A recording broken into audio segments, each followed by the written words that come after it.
दोस्तों, आज जो कॉमिक्स हम पढ़ेंगे उसका नाम है नागराज और ड्रैकुला पार्ट 2। तो यहाँ तक की स्टोरी हम पढ़ चुके हैं नागराज और ड्रैकुला पार्ट 1 में। तो अगर आपने नहीं पढ़ी तो पहले उसको पढ़ लेना। वो कॉमिक आपको मिल जाएगी मेरे प्लेलिस्ट में। नागराज का फोल्डर है उसके अंदर। तो मैं पढ़ता हूँ आगे से। लेकिन ड्रैकुला उर्फ नागपाशा का अगला वार इंसानों की इच्छा शक्ति को तहस नहस कर देने के लिए काफी था। वाह, कमाल है डार्लिंग, ये काला कालीन तुमने कब खरीदा और बिछाया कब? मैं तो आज सारा दिन घर पर ही था।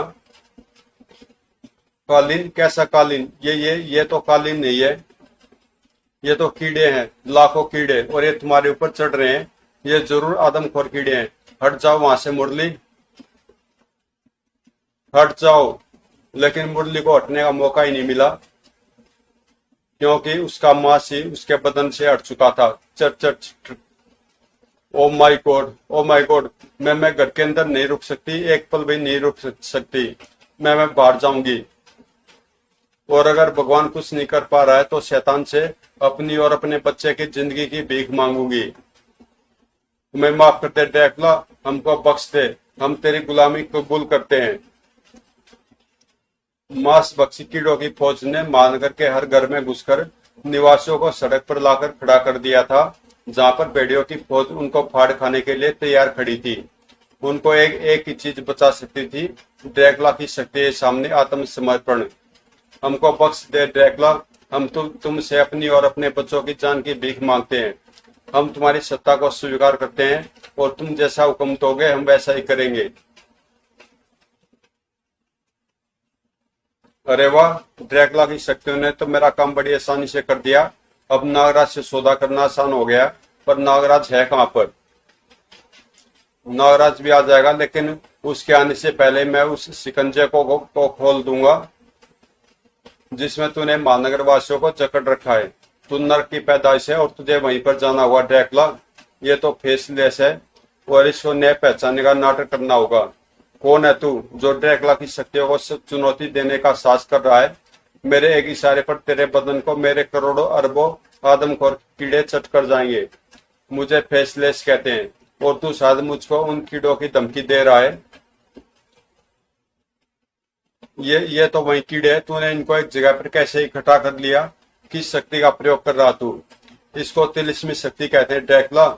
और तिलस्म में तंत्र हो या मंत्र हो, हर शक्ति को बांधने की क्षमता होती है।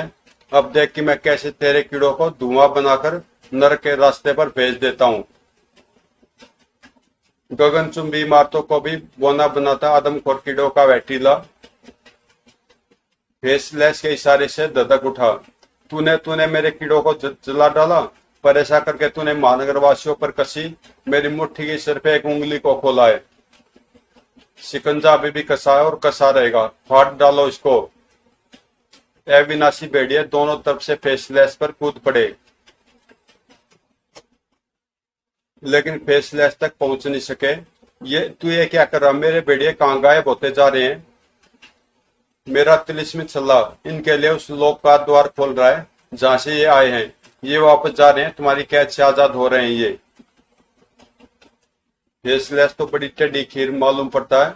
गुरुदेव तो मेरा शरीर लेकर आराम से बैठ गए हैं और मुझको इस जंगल में फंसा गए हैं। नागराज भी अब किसी भी समय आता होगा। उसके आने से पहले ही इस मुसीबत को दूर करना होगा, पर कैसे? ड्रैकुला के शरीर में घुसा हुआ नागपाशा इस बात से अनजान था कि गुरुदेव उसकी हर हरकत पर नजर रखे हुए था। मैं जानता था कि नागपाशा को इतनी शक्तियों के बाद भी मदद की जरूरत पड़ेगी, और अब उसको वह शक्ति मैं दूंगा। फेसलेस यह बात नहीं जानता कि ड्रैकुला नहीं बल्कि नागपाशा है। वह उस पर वही शक्ति आजमाएगा जो एक वैम्पायर पर कारगर सिद्ध हो। इसलिए मैं नागपाशा के पास यांत्रिक शक्तियों को दूर प्रेषित कर रहा हूँ महानगर में। लॉर्ड ड्रैकुला, महानगरवासी तुम्हारे नारकीय शक्तियों से सुरक्षित हैं, और मैं इनको हमेशा के लिए तुमसे सुरक्षित रखने का उपाय कर रहा हूँ, इनको तिलिस्मी कवच की सुरक्षा प्रदान करके। इनको तो तूने सुरक्षा प्रदान कर दी, लेकिन तुझको सुरक्षा कौन प्रदान करेगा? ये किरण मेरे तिलिस्मी कवच को कैसे छेद गई? इसको तो कोई भी वैम्पायर शक्ति पार नहीं कर सकती है। ये वैम्पायर शक्ति नहीं है फेसलेस, ये यांत्रिक शक्ति है। यांत्रिक शक्ति तुम्हारे पास कैसे आई? और इस यांत्रिक शक्ति को तो मैं पहचानता हूँ, ये गुरुदेव की यांत्रिक शक्ति है, यानी वह तुम्हारी मदद कर रहा है। पर क्यों? जहां तक मैं जानता हूँ वह तो नागपाशा के अलावा और किसी पर भरोसा करता ही नहीं है। शायद तुम ड्रैकुला नहीं कोई और हो। तो समझा तो से ये फैसले, लेकिन जरा देर से समझाए।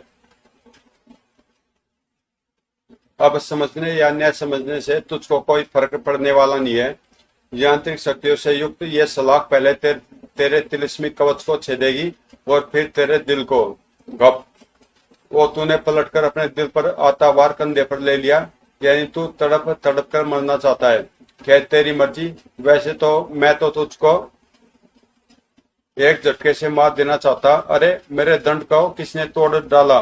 किसमें है मेरी यांत्रिक शक्ति को चूर करने की शक्ति? प्रणाम। मेरी दवंशक सर्प जाति में यह समता ड्रैकुला, क्योंकि देवकाल जैसे वरदान में प्राप्त होने के कारण यह सर्प तांत्रिक, मांत्रिक या यांत्रिक किसी भी शक्ति को भेज सकते हैं। नागराज तू आ गया, लेकिन तू साथ में किसको ले आया? तुझको मदद की जरूरत कब से पड़ने लगी? कमाल है, अभी हमारी पहली मुलाकात हो रही है और तुम मेरा नाम तक जानते हो। और ड्रैकुला को यांत्रिक शक्तियों की जरूरत कब से पड़ने लगी? कुछ समझ में नहीं आ रहा। जरूर कहीं पर कुछ गड़बड़ है। सारे महानगरवासी तुझे नाम ले लेकर पुकार रहे हैं और मैं तेरा खून पीने के लिए तो यहाँ पर आया हूँ। फिर मुझको तेरे बारे में पता क्यों नहीं होगा? फिर इसमें गड़बड़ कहाँ पर है? गड़बड़ है नागराज, ये ड्रैकुला नहीं है, बल्कि ड्रैकुला के शरीर में। आह, बहुत बोलता है तू। लगता है तू मरने के बाद ही चुप होगा। हट पीछे ड्रैकुला। फैसला तुम ठीक तो होने? मैं ठीक हूँ नागराज। तुम ड्रैकुला से जल्दी निपटो, वरना ये फिर महानगर वासियों को बंधक बनाकर तुमको मारने की कोशिश करेगा। पहली बार तो मैंने इसका प्लान विफल कर दिया। अब इसके दोबारा ऐसा कर पाने से पहले ही इसको खत्म कर दो, वरना पूरी दुनिया पर इसका राज्य हो जाएगा। अब ऐसा नहीं होगा फैसला, क्योंकि इसी शैतानी शक्तियों का सामना करने के लिए अब मेरे साथ मुर्दा एंथोनी मौजूद है। हमारी संयुक्त शक्ति के सामने ये टिक नहीं पाएगा। मुर्दे को साथ लाया है तो इसको मुर्दों से ही लड़ने दो। मैं भी तो देखूं कि भला ये महानगर को मेरे चुंगल से कैसे बचा पाता है। ड्रैकुला और नागपाशा का हाथ हवा में उठते ही तेज हवाएं महानगर को मथने लगी और आपस में घर्षण पैदा करती हवाओं में से एक अजीब सी ऊर्जा निकलकर पूरे महानगर की जमीन को जगह जगह से फाड़ने लगी और सदियों से जमीन के आगोश में सोए मुर्दे बाहर आने लगे। और उनके बाहर आने का एक ही मकसद था, महानगर वासियों को अपने साथ अपनी कब्रों में ले जाना। एंथोनी के शरीर में मौजूद ड्रैकुला की आत्मा यह देखकर आग बबूला हो उठी। ओह, ये कमीना तो मेरी हर शक्तियों का प्रयोग करके अपना मतलब साध रहे हैं। मैं ऐसा नहीं होने दूंगा। ड्रैकुला की शक्तियों का अगर कोई प्रयोग करेगा तो सिर्फ ड्रैकुला। मुझे इस मुर्दे एंथोनी के शरीर में मौजूद सीमित शक्तियों की मदद से ही अपने गुलामों को ही रोकना होगा। नागराज की मदद करनी होगी ताकि वह मुझे मेरा शरीर वापस दिला सके। फिर मैं नागपाशा से भी निपट लूंगा और नागराज से भी। तुम ड्रैकुला पर ध्यान दो नागराज। मुद्दों से निपटने का काम एंथोनी पर छोड़ दो। ठीक है एंथोनी, तुम्हारे कारण मैं महानगर वासियों की सुरक्षा की तरफ से निश्चिंत हो गया हूँ। अब मैं अपना सारा ध्यान ड्रैकुला को हराने में लगा सकता हूँ। मैं इसको मार तो नहीं सकता, लेकिन बेहोश जरूर कर सकता हूँ। मैं इतना ही तो चाहता हूँ नागराज। एक बार ड्रैकुला यानी मेरा शरीर बेहोश हो जाए तो मैं एक बार फिर अपने शरीर पर कब्जा करने की कोशिश कर सकता हूँ। मैं सही समय पर यहाँ पहुंचा हूँ। मेरे शरीर में घुसी ड्रैकुला की आत्मा ने बड़ी चालाकी से नागराज के साथ दोस्ती कर दी है। उसका एकमात्र उद्देश्य अपने शरीर को वापस हासिल करना है और मुझको यह तक समझ में नहीं आ रहा है मुझको जो हो रहा है उसको होने देना चाहिए या रोकना चाहिए। आज पहली बार किंग की शख्सियत पर एंथोनी की शख्सियत का हावी हो रही थी। मैंने निर्णय ले लिया है। एंथोनी के मुर्दा शरीर में घुसा ड्रैकुला भी वही कर रहा है जो मैं अपने शरीर में रहकर करता। वह अपनी शक्तियों के कारण पैदा हुए शैतानों को खत्म कर रहा है। मैं तब तक इंतजार करूंगा जब तक ये सारे शैतान खत्म नहीं हो जाते। उसके बाद मैं अपने मुर्दा शरीर एंथोनी को खत्म करके ड्रैकुला की आत्मा को आजाद करूंगा और फिर खुद किंग का शरीर छोड़कर आत्मा रूप में ड्रैकुला की आत्मा को वश में करूंगा। तब तक शायद नागराज ड्रैकुला के शरीर को भी बेहोश कर देगा और तब ड्रैकुला का शरीर बेहोशी की कैद में होगा और उसकी आत्मा मेरी कैद में। तब तक मैं नागराज और ड्रैकुला का युद्ध देखता हूँ और इस बेहोश नकाबपोश को इन शैतानों से बचाता हूँ, वरना ड्रैकुला के शैतान इसको जमीन के नीचे खींच ले जाएंगे। किंग की उम्मीद पूरी होती नजर नहीं आ रही थी, क्योंकि नागराज ड्रैकुला की आंतरिक शक्ति से पार नहीं पा रहा था। मेरी शैतानी शक्तियां तो दूसरे शैतानों को पैदा करने में व्यस्त है नागराज, लेकिन मेरी ये आंतरिक शक्तियां मुक्त है। मैं दोनों तरफ एक साथ वार कर सकता हूँ। अगर तू अभी भी घुटने टेक दे और मेरा गुलाम बन जाए तो महानगर बच जाएगा, वरना मेरी गुलाम आत्माएं हर महानगर वासी को कब्रों से मैं घसीट कर ले जाएंगी। ये सही कह रहा, मुझे ये लड़ाई जल्दी से जल्दी खत्म करनी होगी, वरना मुझे सचमुच घुटने टेकने के लिए बाध्य होना पड़ेगा। धड़ाक। रात की बात बस यही है कि फिलहाल मुझको सिर्फ इसकी आंतरिक शक्ति से निपटना है, लेकिन ये आंतरिक शक्ति इसके पास आई कहां से? नागराज इस सवाल का जवाब ढूंढ नहीं पा रहा था, लेकिन किंग के पास ये सूचना तेजी से पहुंच रही थी। काऊ काऊ, मुझे बचाने के लिए शुक्रिया बच्चे, पर तुम हो कौन? और ये कौवा तुमको क्या बता रहा है? ये प्रिंस है, मेरा कौवा। ये ड्रैकुला की पोल खोल रहा है। ये बता रहा है कि ड्रैकुला के शरीर के अंदर किसी नागपाशा की आत्मा है। नागपाशा? ओ, तो इस बार ये चाल चलिए उस दुष्ट ने। तुम्हारा परिचय फिर कभी पूछूंगा दोस्त, फिलहाल मुझको किसी की मदद लेने जाना है। अब मुझको भी सारी बात का पता चल गया है, अब मुझे भी योजना बनाने में आसानी होगी। फेसलेस को मदद तिलिस्मी गुरु वेदाचार्य से चाहिए थी। ये तुम क्या कह रही हो भारती? नागपाशा ड्रैकुला की शक्तियों की मदद से आतंक फैलाकर नागराज को वश में करना चाहता है। हाँ दादाजी, और उसको अगर कुछ रोक सकता है तो सिर्फ आपका तिलस्म। पूरा महानगर उसके शिकंजे में है। मुझे बड़े तिलस्म की रचना करनी होगी और इसमें वक्त लगेगा, लेकिन मैं तिलस्म बनाऊंगा, जरूर बनाऊंगा। एंथोनी के शरीर में मौजूद ड्रैकुला को अपने गुलामों की हर एक कमजोरी मालूम थी, इसलिए उसको उन्हें वापस जमीन के अंदर भेजने से कोई दिक्कत पेश नहीं आ रही थी। ये गया आखिरी शैतान वापस जमीन के अंदर। अब मैं और शैतानों के बाहर आने तक नागराज की मदद कर सकता हूँ। तुम नागराज की मदद कैसे करोगे एंथोनी? तुमको तो खुद ही मदद की जरूरत पड़ने वाली है। किंग, तुम यहाँ पर कैसे? एंथोनी की याददाश्त को टटोल कर उसके शरीर के अंदर मौजूद ड्रैकुला की आत्मा ने किंग के बारे में जान लिया था। मैं तुमसे अपना शरीर वापस लेने आया हूँ ड्रैकुला, ले लेना। अगर अपना शरीर मेरी ठंडी आग से बचा पाए तो जरूर ले लेना।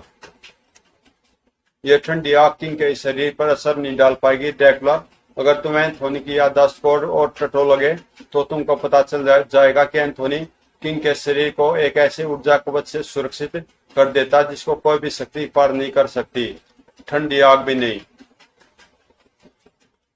अगर मैं तुझे नुकसान नहीं पहुंचा सकता तो तू भी मुझको नुकसान नहीं पहुंचा सकता।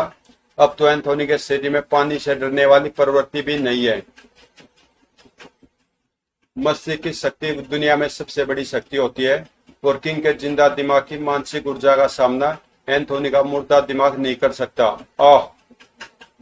सड़क की परत कड़कड़ाकर टूट गई और एंथोनी शिवर में गिरने लगा। मुझे यहाँ से ट्रांसमिट होकर बाहर निकलने में ज्यादा समय नहीं लगेगा। जरूर ट्रांसमिट होना एंथोनी और ड्रैकुला, लेकिन पहले देखने के लिए रोशनी का इंतजाम तो कर लो। मानसिक शक्ति ने जैसे सड़क की सतह को तोड़ा था वैसे ही जोड़ भी डाला और शिवर लाइन गुप्त अंधेरे में डूब गई। और कुछ भी नजर नहीं आ रहा है और बगैर कुछ देखे ट्रांसमिट होने की कोशिश का कोई नतीजा नहीं निकलेगा। अब तुम्हारे सामने दो ही रास्ते हैं ड्रैकुला, या तो एंथोनी यानी मेरा शरीर छोड़कर आत्मा रूप में शिवर लाइन के बाहर आ जाओ, और या फिर एंथोनी के शरीर की कैद में रहकर हमेशा के लिए इस शिवर लाइन में भटकते रहो। तूने मेरे सामने कोई रास्ता नहीं छोड़ा एंथोनी, अब तो मुझे शरीर से बाहर आकर तुझसे निपटना ही पड़ेगा। अब अगर मैं तेरे शरीर में नहीं रह सकता तो तू भी अपने शरीर में तब तक नहीं घुस सकता जब तक मैं ऐसे शरीर को न ढूंढ दूं जिसके जरिए मैं अपने शरीर को वापस पा सकूं। दो जबरदस्त शक्ति युक्त आत्माएं एक दूसरे से टकरा रही थी और यह मुझको रूपनगर की तरफ धकेलने की कोशिश कर रहा है। पर क्यों? एक दूसरे से उलझी दोनों आत्माएं बिजली से भी ज्यादा तेज गति से रूपनगर की तरफ बढ़ रही थी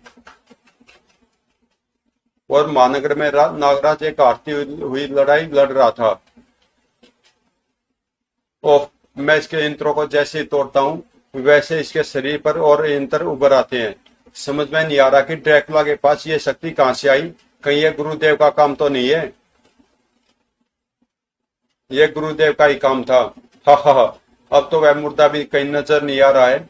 नागपाशा फिर से दुष्ट आत्माओं को बुला महानगर पर कहर बरसा और नागराज को घुटने टेकने पर मजबूर कर दे। अरे अरे, मुझे दो आत्माएं लड़ती हुई नजर आ रही है। ये तो उसी मुर्दे की और ड्रैकुला की आत्माएं हैं। और ड्रैकुला नागपाशा के शरीर में घुसने की कोशिश कर रहा है। अभी मेरी आंतरिक शक्ति नागपाशा की मदद करने में व्यस्त है, इसलिए नागपाशा के शरीर पर चढ़ा सुरक्षा कवच थोड़ा क्षीण हो गया है। ड्रैकुला की आत्मा उसको भेजने में सफल हो सकती है। क्या करूं मैं, क्या करूं? अब मैं समझा ड्रैकुला की चाल। ये यहाँ पर नागपाशा के शरीर में घुसने के लिए आया था और मैं इसको शायद रोक नहीं पाऊंगा। एक ही रास्ता है, नागपाशा के शरीर को रास्ते से हटाना होगा। प्रिंस भी मेरे पीछे उड़ता हुआ यहाँ तक आ पहुंचा है। अगर ड्रैकुला नागपाशा तक पहुंच सकता है तो प्रिंस और उसके दोस्त भी नागपाशा के शरीर तक पहुंच सकते हैं। प्रिंस एंथोनी का हर एक इशारा समझता था। उसकी चोंच खुली, एक कर्कश आवाज गूंजी और 10 जनों की तादाद में ठूठों में सोए कौवे नागपाशा के शरीर पर टूट पड़े। अरे अरे, ये क्या? कौवे, दर्जनों कौवे नागपाशा के शरीर को नोच रहे हैं। नागपाशा का शरीर 10 जनों कौवे के पेट में अलग अलग चला गया तो फिर कभी जुड़ नहीं पाएगा। अब तो नागपाशा को जगाना ही पड़ेगा। यह आंतरिक शक्ति की मदद से इस शरीर को लेकर महानगर तक जाना होगा। वैसे तो यांत्रिक शक्ति की मदद से नागपाशा के शरीर को सुरक्षित करना मेरे लिए मामूली सा काम है, लेकिन इस वक्त यांत्रिक शक्ति का प्रयोग मैं ड्रैकुला के शरीर को शक्ति देने में कर रहा हूँ।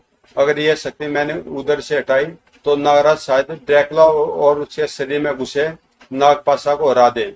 अब तो इस मुसीबत से बचने के लिए महानगर पहुंचकर नागपाशा की आत्मा को उसके इस शरीर में स्थानांतरित करना ही होगा।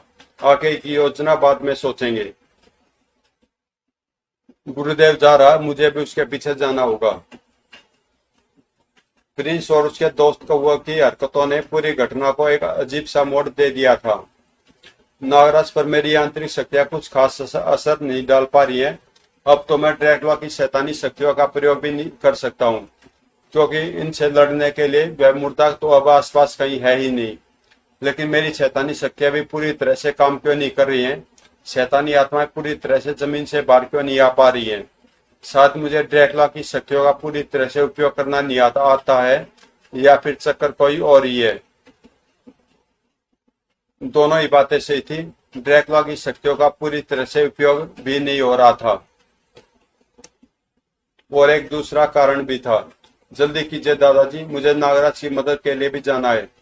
वेदाचार्य पूरे महानगरों को तिलिस्मी जाल में घेर रहे थे और तिलिस्मी जाल शैतानी शक्तियों को काट रहा था। मैं जानता हूँ भारती, लेकिन मुझे इतना बड़ा तिलिस्मी जाल फैलाने के लिए तुम्हारी मदद की जरूरत है।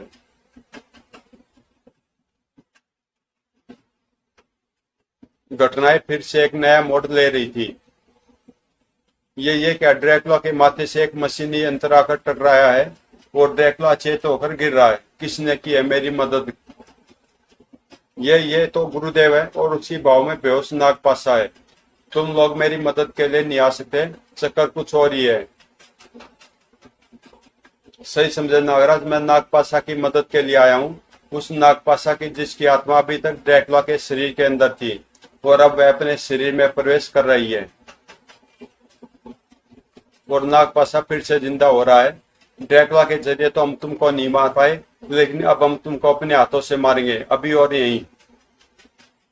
नागपाशा के शरीर के टुकड़े कौवों का शरीर फाड़कर नागपाशा के शरीर से आ मिले। मैं अपने शरीर में आ गया गुरुदेव। वाह, लेकिन ड्रैकुला मौका पाकर अगर फिर से अपने शरीर में घुस गया तो उसकी आत्मा किसी और आत्मा से लड़ने में व्यस्त है। अब हमने कौवे से छुटकारा पा लिया है, तू थोड़ी देर तक नागराज को संभाल, तब तक मैं फिर से तेरी आत्मा को ड्रैकुला के शरीर में घुसाने का इंतजाम करता हूँ। मैं कोशिश करता हूँ गुरुदेव, पर जरा जल्दी जल्दी काम करना, वरना हम या तो नागराज के हाथों मार जाएंगे या ड्रैकुला के हाथों। इस सारे षड्यंत्र के पीछे तुम दोनों का ही हाथ है, तुम लोग मानोगे नहीं। पहले तुमने तिरफना का सहारा लिया, फिर आतंकवाद का, और अब ड्रैकुला का। तुमने पहले भी मात खाई है और इस बार भी खाओगे। ड्रैकुला और एंथोनी की आत्माएं भी वहां पहुंच चुकी थी। झगड़ा खत्म कर दे एंथोनी, आत्माओं के बीच में झगड़ा कैसा, मुझे अपने शरीर में घुसने दे, ताकि तू तबाही फैला सके। कभी नहीं, मेरा शिकंजा नहीं खुलेगा। शिकंजा तो तुझे खोलना ही पड़ेगा। उधर देख, मैंने ऐसे किसी वक्त के लिए कुछ शैतानों को छोड़ दिया था। किंग, इसको तो मैं भूल ही गया था। वह मुर्दा किंग के शरीर को जमीन के अंदर खींच रहा है। मुझे किंग को बचाना होगा, बचाना ही होगा। एंथोनी की आत्मा का शिकंजा खुलते ड्रैकुला की आत्मा तेजी से लपकी और ड्रैकुला जी उठा। हा हा हा हा, हे शैतान। और ड्रैकुला जी उठा, और इस बार जरूर इसके अंदर इसकी आत्मा होगी। अब हम नहीं बचेंगे गुरुदेव। गुरुदेव, पहले ही हमको तड़पा तड़पा कर मारेगा, फिर हमें मारने के बाद हमारी आत्माओं को मार मार कर तड़पाएगा। सिर्फ तुम ही नहीं, अब कोई इंसान नहीं बचेगा। अब ड्रैकुला को कुछ नहीं मार सकता, न यूलोजिन और न ही उसके वंशज। अब ड्रैकुला अमर हो गया है।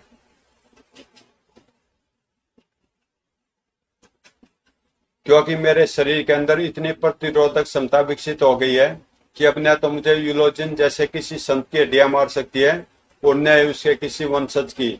अब ड्रैकुला अमर है। आओ मेरे गुलाम शैतान प्रेत आत्माओं, और फैला दो चारों तरफ अपनी दहशत का राज। आओ।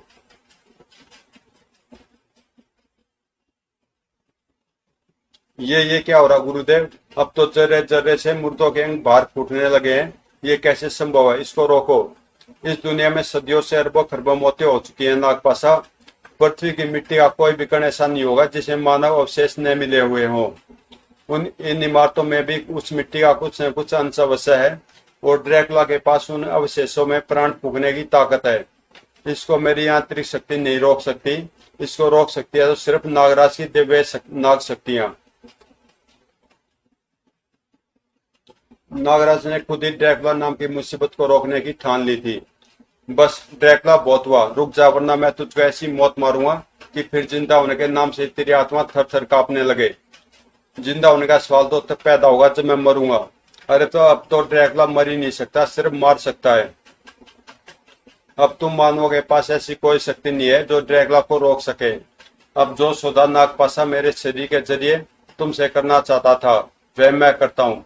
महानगर को बचाना चाहता तो घुटने टेक दे, बन जा मेरा गुलाम वैम्पायर।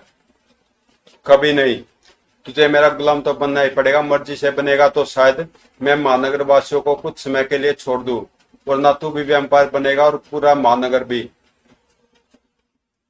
ओह, इसके बारों में नरक की आग सी झुलसाहट है। ऐसे में इसके निशाने से नहीं बच सकता। मुझे दम लेने के लिए इच्छाधारी शक्ति का प्रयोग करना पड़ेगा। वो तू गायब हो सकता है, लेकिन मैं तेरी हर शक्ति की बराबरी कर सकता हूँ। देख, तू गायब हो सकता है तो मैं भी अदृश्य हो सकता हूँ, और इस रूप में भी तुझ पर वार कर सकता हूँ। ओह, यह दृश्य होकर भी मुझ पर वार कर सकता, लेकिन मैं इच्छाधारी रूप में कोई वार नहीं कर सकता। मुझको इसके वारों से बचने का दूसरा रास्ता अपनाना होगा। अपने आकार को छोटा करके नाग रूप में आना पड़ेगा। आह, कमाल की शक्तियां तुझ में। तू नाग बनकर मेरे वारों को छका रहा है, लेकिन ड्रैकुला तेरी शक्ति की बराबरी कर लेगा। देख, मैं चमगादड़ रूप में आ गया, और इस रूप में मैं अपने शिकार को ध्वनि तरंगों की मदद से देखकर वार करता हूँ, और ये वार एकदम सटीक होते हैं। आह, अब शायद मुझे इस पर वार करने का मौका मिल सके। नागराज तेजी से अपने सामान्य रूप में वापस आया, और चमगादड़ के रूप में ड्रैकुला का नाजुक शरीर इस वार को झेल नहीं पाया। फचाक। आह, तूने मुझे जाल में फंसा लिया नागराज, लेकिन इससे कोई खास फर्क पड़ने वाला नहीं। अरे मेरे मेरे शैतान वापस मिट्टी में समा रहे हैं, पर कैसे कैसे? क्योंकि मैंने पूरे महानगर को एक ऐसे तिलस्म में बांध दिया है जिसके अंदर तेरी शैतानी शक्तियों को काटने की क्षमता है। अब महानगर में कोई शैतान नहीं बचेगा। जल्दी ही इस तिलिस्मी शक्ति का शिकंजा तुझ तक भी पहुंच जाएगा और तू भी हमेशा के लिए नष्ट हो जाएगा। वेदाचार्य, आपने महानगर को शैतानों से मुक्त कराकर मेरी एक बड़ी मुसीबत दूर कर दी है। ड्रैकुला नाम की मुसीबत कभी दूर नहीं होती है। मेरी आंखों में देख नागराज। नागराज के पास भी तीव्र सम्मोहन शक्ति अवश्य थी, लेकिन उसके पास ड्रैकुला जितना अनुभव नहीं था। सभी तमाशा देखते रह गए और ड्रैकुला के दांत नागराज की गर्दन में आ गड़े। ड्रैकुला के सम्मोहन ने पल भर में नागराज को अपनी गिरफ्त में ले लिया। अब तू मेरे वश में है। तू अपनी पलकें तक नहीं हिला सकता, सिर्फ खुद को वैम्पायर बनने का तमाशा देख सकता है। सबकी जुबान पर एक ही सवाल मचलने लगा। नागराज का खून पीकर ड्रैकुला गल जाएगा या ड्रैकुला का दंश नागराज को भी वैम्पायर बना डालेगा?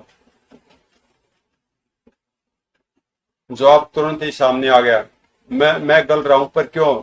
नागराज मेरे कांटे से कैसे बच गया? ये वैम्पायर क्यों नहीं बना? वह इसलिए ड्रैकुला क्योंकि नागराज एक बार वैम्पायर बनकर ठीक हो चुका है। उसके शरीर ने तुम्हारे प्रति प्रतिरोधक क्षमता बना ली है, लेकिन तुम्हारा शरीर विष के प्रति ऐसा नहीं कर पाया। लेकिन ये हुआ कैसे? तू पहला इंसान है जिसने वैम्पायर शक्ति से बगैर किसी मदद के मुक्ति पाई है। ये तो मैं खुद भी नहीं जानता ड्रैकुला। जानता तो तेरे मन से पहले तुझको बता जरूर देता। ड्रैकुला नहीं मरेगा, नहीं मरेगा ड्रैकुला। गलते ड्रैकुला के हाथ ने लंबा होकर नागपाशा की गर्दन को थाम लिया और ड्रैकुला के दांत नागपाशा की गर्दन में आ धसे। ये क्या? ड्रैकुला ने नागपाशा का अमृत मिला खून पी लिया है और उसका शरीर फिर से ठोस हो रहा है। मैं बच गया, मैं बच गया। लेकिन तभी आह आह, ये कैसी आंधी है जो मेरे शरीर को कणों में तोड़ रही है। मैं गायब हो रहा हूँ। तिलिस्मी शक्ति तुम तक पहुंच गए ड्रैकुला, वह तुमको निगल रही है। ड्रैकुला का आतंक हमेशा के लिए समाप्त हो चुका है। नई वेदाचार्य, उसने अमृत पी लिया है। अब उसको कोई भी शक्ति नष्ट नहीं कर सकती। वह वापस आएगा और उसको रोकने के लिए हमको पूरी शक्ति लगानी पड़ेगी। तो दोस्तों, कॉमिक्स यहीं पे समाप्त होती है और इसका अगला पार्ट है ड्रैकुला का अंत, जिसमें नागराज और ध्रुव दोनों मिलकर ड्रैकुला को मारेंगे। तो अगर कॉमिक्स आपको अच्छी लगी तो प्लीज चैनल को सब्सक्राइब कर देना और मिलते हैं ड्रैकुला का अंत में।